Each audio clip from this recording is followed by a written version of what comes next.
फिर राहुल प्रकाश का रुख कर रही हूँ। राहुल, पहले आप तस्वीर दिखाइए, कहाँ ये गाड़ी पार्क थी, क्या जानकारी इस गाड़ी के बारे में मिल रही है, क्यों पार्किंग लॉट को ही चुना गया, क्या मकसद इनका था, और 3 घंटे वहां खड़ी रहने के बाद ये गाड़ी बाहर निकलती है, तो पूरी स्ट्रेटेजी के तहत ये सब हुआ है? क्योंकि कई तरह की बातें सामने आ रही है राहुल।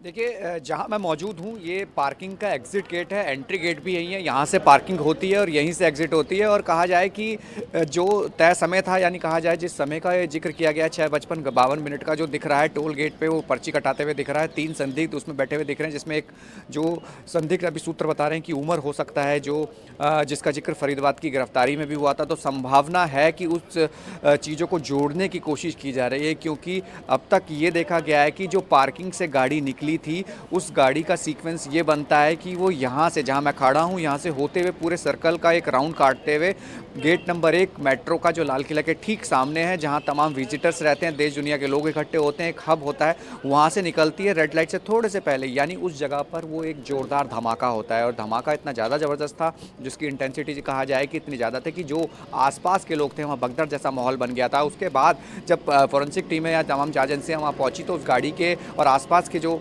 कहा जाए कि एविडेंस है, उसको जो समझने की कोशिश कर रही थी। तस्वीर भी दिखाते रहिए राहुल, और ये भी बताइए भाई, 3 घंटे ये पार्किंग में गाड़ी खड़ी रही, तो वो जो लोग इस गाड़ी में सवार थे वो भी उस दौरान उस गाड़ी में बैठे रहे, रेकी चल रही थी, वो गाड़ी से बाहर निकले। और ये भी जानकारी मिल रही है राहुल, सुनहरी मस्जिद पर एनएसजी की टीम भी पहुंची है। देखिए, अभी किसी संभावना से बिल्कुल मैं आपको यही कोशिश करता हूं दिखाने की, क्योंकि जहां मैं खड़ा हूं ये सबसे पहले लाल किला जब आप एंटर करते हैं, यहाँ प्रीमाइसेस से एंटर होता है, ये पार्किंग का है, ये पार्किंग का गेट अगर आप देखें ये पार्किंग है, ये सामने पार्किंग आपको दिखाने की कोशिश करता हूँ। इसी जगह पे वो गाड़ी पार्क हुई थी, इससे जब बाहर निकल रहे थे तब वो उन्होंने एग्ज़िट लिया था। और जहाँ आप बात कर रहे हैं सुनहरी मस्जिद, और जो अभी एनएसजी की टीम या तमाम एजेंसियाँ हैं वो इस वक्त मौके पर हैं, वो कारण यही है कि तमाम उस सीक्वेंस को समझना चाह रहे हैं, क्योंकि जब ये गाड़ी एंटर की थी उसका टाइम फ्रेम समझना कोशिश करना है, और वो कहाँ से आई थी उसको समझने की कोशिश करना है। और जिस समय यहाँ से निकली थी 6:52 के आसपास, और उसके बाद वो जब लाल किले के ठीक सामने पहुंची, उस दौरान ये ब्लास्ट हुआ। तो ये तमाम वो चीज़ें थी जिसको एजेंसियां समझने की कोशिश कर रही है। रेकी की गई थी या रेकी करने गए हुए थे, उसके बाद उन्होंने गाड़ी घुमाई, उसके बाद वहाँ ब्लास्ट किया, कि ब्लास्ट कैसे किया। और 3 लोग उसमें सवार थे, और गाड़ी जिस नाम से रजिस्टर्ड थी 3 बार बेची जा चुकी थी, और कहीं ना कहीं पुलवामा का कनेक्शन भी उसमें देखा जा रहा था। तो कई ऐसी तस्वीरें थी जो उस चीज़ को समझने के लिए बहुत ज़रूरी है कि उस कड़ी दर कड़ी को जोड़ना। यहाँ एक गाड़ी आती है, वो गाड़ी निकलती है, ब्लास्ट हो जाता है, 3 लोग उसमें होते हैं, आसपास कई लोग की मौत होती है, कई लोग घायल हो जाते हैं। और ये जो 3 घंटे का जो टाइम फ्रेम है, इस टाइम फ्रेम को समझने की कोशिश एजेंसी कर रही है, और उसी एजेंसी के जरिए यहाँ तमाम जो सीसीटीवी है, डंप डेटा जो कॉल्स रिकॉर्ड का होता है, उसको एनालाइज किया जा रहा है, रेड लगातार की जा रही है, समझने की कोशिश की जा रही है। क्योंकि अब तक का बैकग्राउंडर, जो अब तक विस्फोटक भी जो बरामद हुआ था फरीदाबाद में, जहाँ 2900 किलो ये RDX पकड़ा गया था, तो कनेक्शंस जो है वो तमाम जोड़े जाएंगे। अभी तक ऑफिशियल जो चीज़ है, इसमें UAPA के तहत जो मामला दर्ज किया है, आर्म्स एक्ट के तहत, यानी और कहा जाए कि जो ये पूरा टेरर मॉड्यूल को जो कनेक्ट करने की कोशिश की गई थी, तो उसके तहत ये मामला दर्ज हुआ है। अब तक इस पूरी जांच में सिर्फ ये साफ हुआ है कि जो घटनाक्रम था वो देर शाम का हुआ, यहाँ गाड़ी आती है जाती है, फिर उसके बाद ब्लास्ट होता है, इतनी मौतें होती हैं, उसके बाद गाड़ी रजिस्टर्ड किस नाम से होती है, कॉल डिटेल क्या है, CCTV क्या है, वो बैकग्राउंडर चीज़ें निकल कर आ रही हैं, जिसके कारण जिसकी वजह से तमाम एजेंसियाँ उन तमाम जगहों पर इस वक्त अलर्ट के साथ रेड पर है। और कहा जा सकता है कि कुछ खुलासा इसमें ज़रूर होगा, लेकिन ये अभी तक की तस्वीरें यही हैं कि लगातार एजेंसियां, एनएसजी की टीम, बॉम्ब डिस्पोजल स्क्वाड, वो लगातार मूवमेंट में है। अलग अलग जगहों पर छोटी छोटी जो टेक्निकल एविडेंस हो सकते हैं, जो ज़मीनी एविडेंस हो सकते हैं, उनको कलेक्ट किया जा रहा है। और ये अहम इसमें सूत्र हो सकता है, अहम कहा जाए कि अहम कड़ी हो सकता है। एक तो डंप डेटा, CCTV, और इस पार्किंग की गाड़ी का निकलना, और उसका बैकग्राउंडर कहाँ पीछे से वो गाड़ी आई थी और कितनी देर तक वो इलाके में रहे, उन तमाम इलाकों में अगर गए थे, उसके बाद बाद यहाँ से निकलने के बाद सेम लाल किले के गेट नंबर 1 मेट्रो के पास वो जाके ब्लास्ट करते हैं। ब्लास्ट कैसे होता है इसी को समझने की कोशिश की जा रही है और यही चीज़ें पूरी एजेंसियां लगी है कहाँ से क्या हुआ सीक्वेंस बनाने की कोशिश कर रही है और उसके साथ जो संबंधित चीज़ें निकलकर जो जांच में आएंगे वो सामने आएगा। लेकिन ये ज़रूर है कि एक बार और तस्वीर में आपको दिखाऊं कि अभी भी पूरे लाल किले की प्रीमाइसेस को कॉर्डन ऑफ इसलिए किया गया है कि तमाम एजेंसियां अब इस बात को लेकर सतर्क हैं कि क्या यही एक ब्लास्ट था या कुछ और भी बड़ी संभावना हो सकती थी, क्योंकि बड़ी मात्रा में जब आरडीएक्स पकड़ा गया था तो अलर्ट किया गया था कि इतनी बड़ी मात्रा में ये आरडीएक्स आना अपने आप में बड़ा हमले की साजिश हो सकती है। आपको ये भी याद होगा कि सहारनपुर और जहां से मुजम्मिल और आदिल की गिरफ्तारी हुई थी जिसमें ये कहा गया था कि ये लगातार प्लानिंग कर रहे थे हमले की, और ये इस तरीके की चीज़ें हैं जिसको एजेंसियों को समझना बहुत ज़रूरी हो जाता है कि वो किस तरह की प्लानिंग अब करने वाले थे। ये जो ब्लास्ट है क्या ये ब्लास्ट यहीं करने वाले थे या आगे कहीं इनका और बड़ा प्लान था, क्योंकि जहां ये ब्लास्ट हुआ है वहां पब्लिक ज़रूर रहती है, मंडे का दिन था, मार्केट बंद रहती है, लेकिन टूरिस्ट प्लेसेस हैं, लोग आते हैं क्योंकि गौरी शंकर मंदिर के ठीक सामने है और तमाम एक तरह का एक विजिटिंग स्पॉट है, टूरिस्ट स्पॉट है, तो तमाम भीड़ वहाँ रहती है।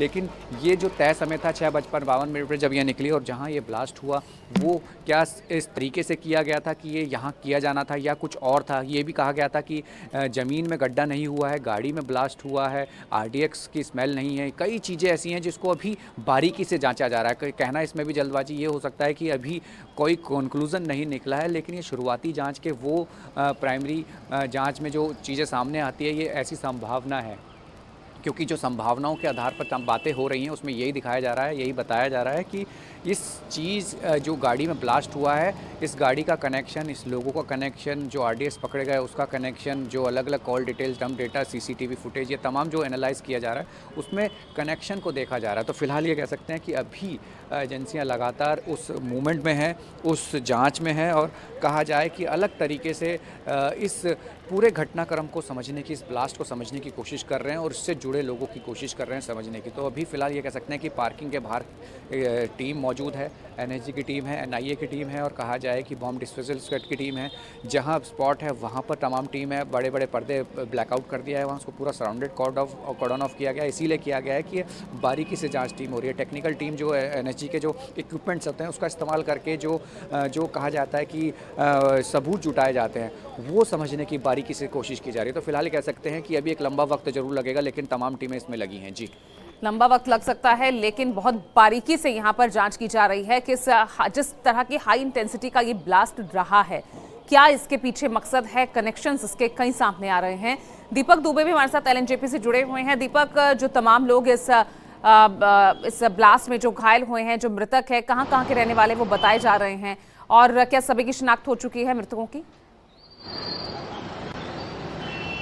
जी, आपको बता दें कि इस पूरे मामले में उत्तर प्रदेश के रहने वाले हैं, इसके साथ साथ बिहार के रहने वाले हैं, अमरोहा के रहने वाले हैं और वो लिस्ट जो आई है हम आपको बता देते हैं कि आखिर अब तक जो हमें जानकारी मिली हुई है, सुबह की जानकारी है, 2 लोगों की शिनाख्त हो चुकी है और ये पूरी लिस्ट है कुल 28 लोगों की, जिसमें से 2 लोगों की शिनाख्त हो चुकी है। कुल 9 लोगों की मौत हुई है इस पूरे मामले में और अन्य जो लोग हैं वो इसमें से 4 लोग गंभीर रूप से घायल हैं। जो नाम है आपको बता देते हैं, शायना प्रवीण, ये रहने वाली, ये इंजर्ड हैं, इनकी उम्र 23 साल है। इसके बाद हर्षुल हैं जिनकी उम्र 28 साल है, ये गंभीर रूप से घायल हैं। शिवा जायसवाल, इनकी उम्र 32 साल है, ये गंभीर रूप से घायल है। मिस्टर समीर, ये गंभीर रूप से घायल है, इनकी उम्र 26 साल है। जोगिंदर, इनकी उम्र 28 साल है, ये गंभीर रूप से घायल है। मिस्टर भवानी शंकर शर्मा, इनकी उम्र 30 साल है, ये घायल हैं। एक अज्ञात है 7 नंबर पर जिनकी मौत हुई है, यानी कि उनकी पहचान अब तक नहीं हो पाई है।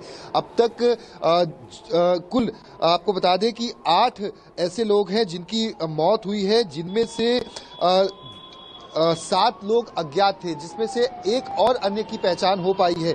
वहीं मिस्टर गीता, जिनकी उम्र 26 साल है, ये घायल है। विनायक पाठक 50 साल उम्र, ये घायल है।